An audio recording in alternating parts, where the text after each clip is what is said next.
Hello! I might make that my official greeting, because whatever. So, I am Taya, again. And I'm going to be reading the third chapter from this book, Zatarot. It is called The Illuminated Heart. Well, you can see. There's the cover. There's a polar bear. It's called The Illuminated Heart. Stuff happens. Paperback is launching tomorrow. Yeah. That's pretty cool. Anyways, I was asked a question in email, about how does someone get a story idea from just kind of like, oh, that's nice, to something that's actually workable. In my blog posts that have been kind of accompanying these videos, I've talked about the process that went from the original idea for this book to this book. And that's one process. That's a very unique, idiosyncratic process. That's not my usual process. The short answer is that every book is different, every story is different, every piece of art has a little bit of a different story. There's different creation process. And the thing that's important isn't necessarily learning this is the steps to how you make a story idea into a story, but rather learning different tools that can aid the process, because some tools are fantastic in certain areas and others aren't. So, for example, asking yourself questions is fantastic if you already have the information that you need and you just are kind of like trying to uncover it. It's not great if there's information that you are lacking in, which is where things like research come in, where you realize, oh, I don't have information to answer that question. I'm going to go find more information now. And it is really helpful when you do that. Yeah. Sometimes stories just aren't ready to be written until certain experiences happen, like what I'm talking about in today's blog post, actually, so you should go check it out. There are a lot of other tools as well, like going and finding random plot generators. That can be really entertaining, actually, because they come up with some really weird things. Yeah, finding books about writing, reading books, just stuff. Yeah, that's kind of a bit of advice and a bit of a peek into the chaos that is the mind of a writer and creative person. Cool. Okay. So, my book. If you have not listened to the other two chapters, I don't really want to give a recap because I give detailed recaps and they take forever. So, what's going to happen instead is I'm just going to read the third chapter and we're going to be done with it. Yeah. After this, the next video after this in this series of launching nests, so tomorrow, will not be another chapter because you should just buy the book and read it at that point. But it will be the book trailer with some cool stuff. Just got it back yesterday, the day before, and everything has gone together rather lovely, and it's really cool. And I can't wait to put it up, but it's not going up till launch day, so there you go. Alright. Book. Chapter 3. Okay. Chapter 3. An Invitation. Somehow we survived the month. But winter had filled the air and wind, and, with no harvest, no animals, and no one to rely on for help, I knew we wouldn't be able to last. Mother and I had rationed out all our remaining food, stretching it as much as possible, and, while they said we would be fine, they wouldn't give us a count of anything. Night had taken up residence, and we had undressed for bed to the sound of the Droiger climbing the house, when there came a roar. It blasted through the house, this wild voice of some great beast, and left in its wake an uncanny silence. I clenched my teeth and stood, ears straining for any other evidence of this animal so that I could ascertain how dangerous it was. The only thing I heard was the joy hurriedly climbing back down the house and its feet against dirt as it ran away. And then, a soft knocking at the door. My heart shuddered. Someone moaned inside the house, stopping only when Father spoke sharply to them. He approached the door, the rest of us following. We stared at it with thin faces, and my father glanced back at my mother, his face lined with the fear we all felt crouching in our bones. The thing outside knocked again. Mother nodded, and my father opened the door. The moon hung in the sky, ripe with light, and, shining beneath it, was a polar bear. It nodded at my father. "Good evening." Open-mouthed, my father nodded back. "The same to you." The words came out flat. It sounded inadequate against the enormity of the situation. I hardly knew how I would have reacted in his place. The polar bear turned its gaze to the rest of us, surveying the inside of our house as it did. When it came to me, its eyes lit up. I tilted my face away, wanting to hide, but couldn't keep from looking back at it. It huffed, then addressed my father again.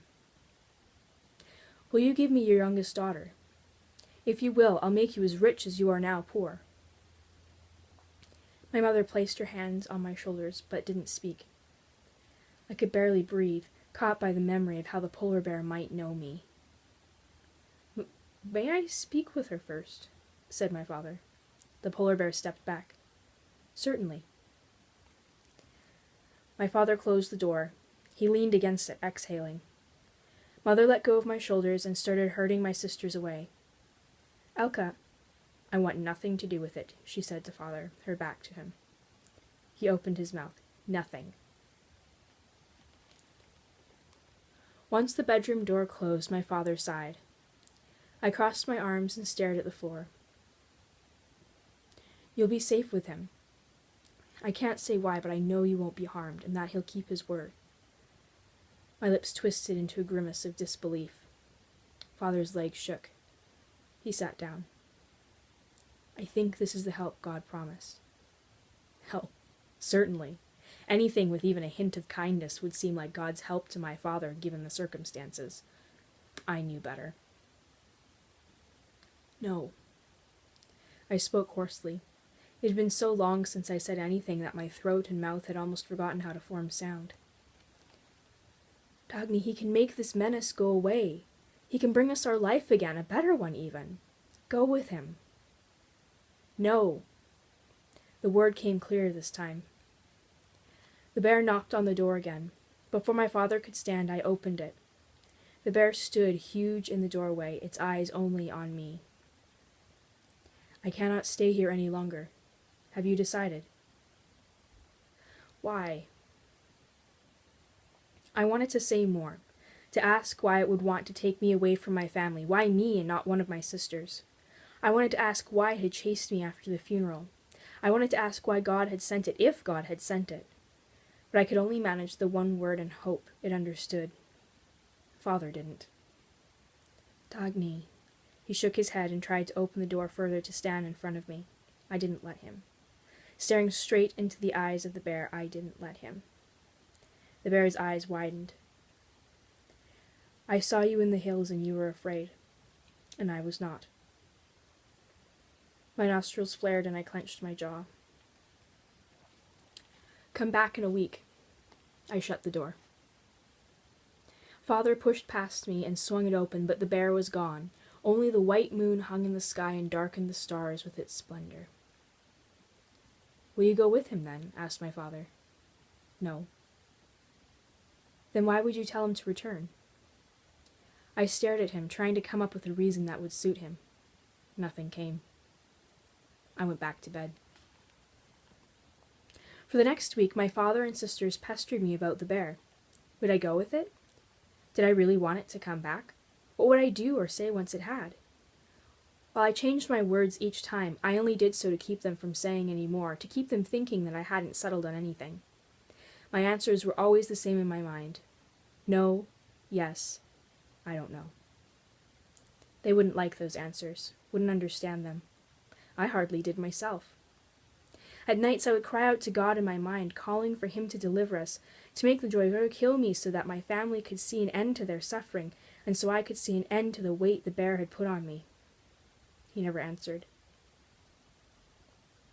You can't keep wearing the coat on both shoulders, Dagny, said my father the day before the bear's expected return. I shrugged and continued to stir the soup, but made a little more than water and a few carrots.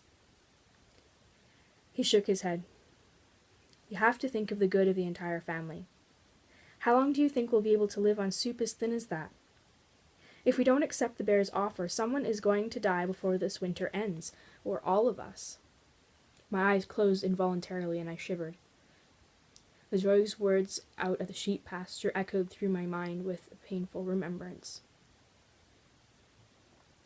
A strange thought hit me.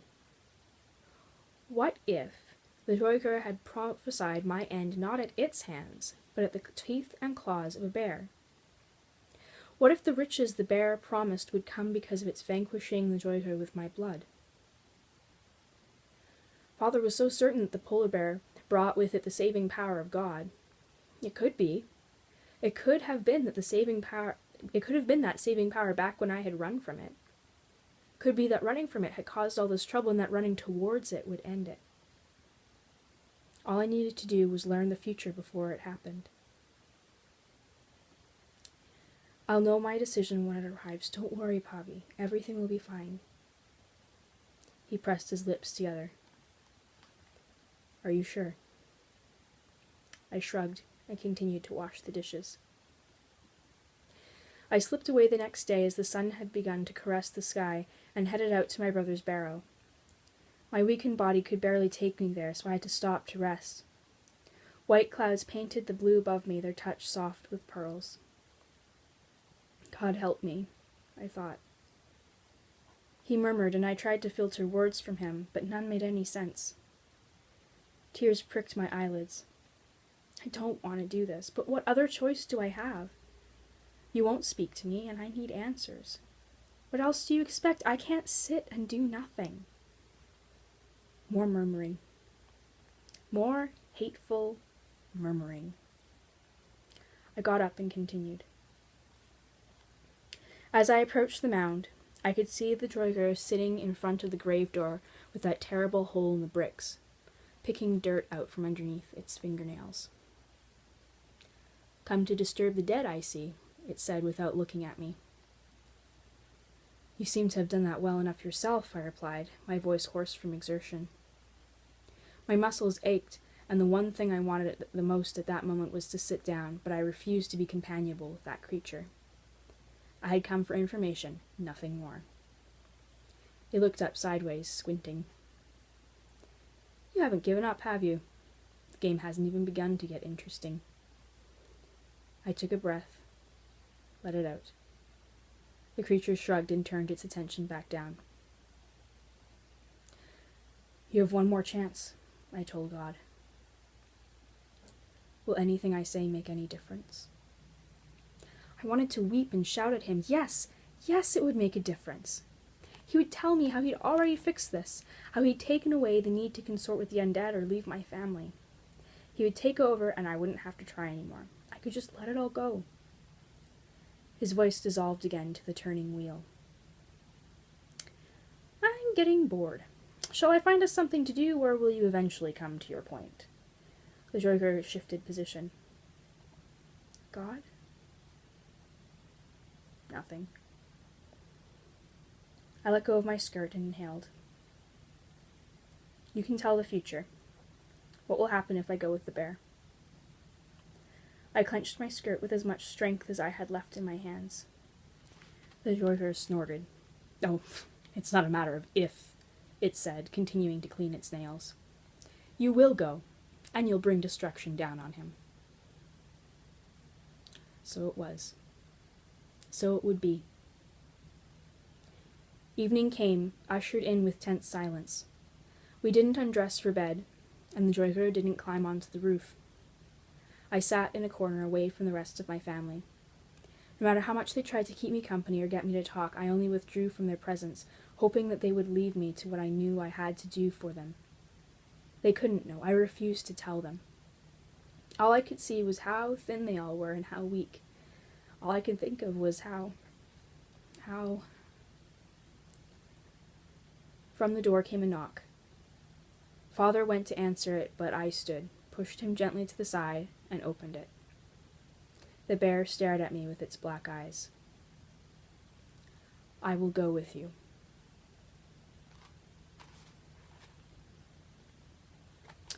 And that is the end of Chapter 3